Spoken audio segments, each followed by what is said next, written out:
সিলেট ওসমানী আন্তর্জাতিক বিমানবন্দরে ২৬ কোটি টাকা ব্যয়ে নির্মিত কার্গো কমপ্লেক্স অবশেষে পণ্যবাহী ফ্লাইট চালুর মাধ্যমে সচল হয়েছে। বিমানবন্দর কর্তৃপক্ষ নিশ্চিত করেছেন ২৭ এপ্রিল ৬০ টন পণ্য নিয়ে একটি কার্গো ফ্লাইট সিলেট থেকে স্পেন যাবে।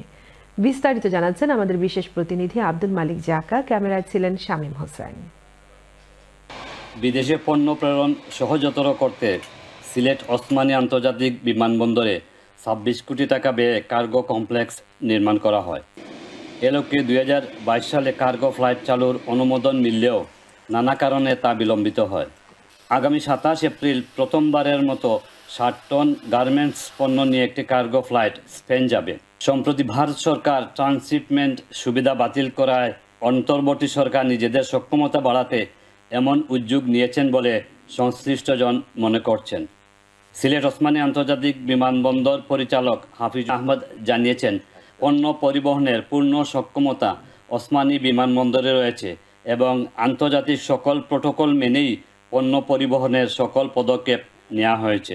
আমরা আশা করছি ইনশাল্লাহ সবকিছু ঠিক থাকলে আগামী ২৭ এপ্রিল ২০২৫ আমাদের ওসমানী আন্তর্জাতিক বিমানবন্দর থেকে একটা cargo flight, that is the whole flight will carry cargo from Sylhet, এটা সরাসরি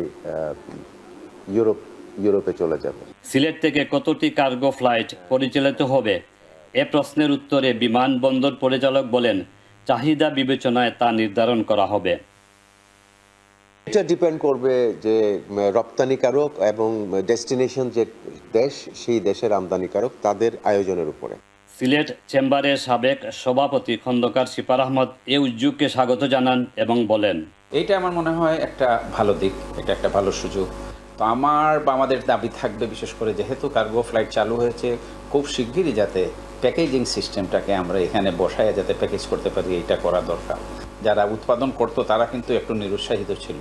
এখন এখান থেকে যদি উৎপাদন করে কার্গো ফ্লাইটে বিশেষ করে ইউরোপে যাওয়া যায়, তাহলে সময় কম লাগতেছে, কোয়ালিটিটা ভালো থাকবে।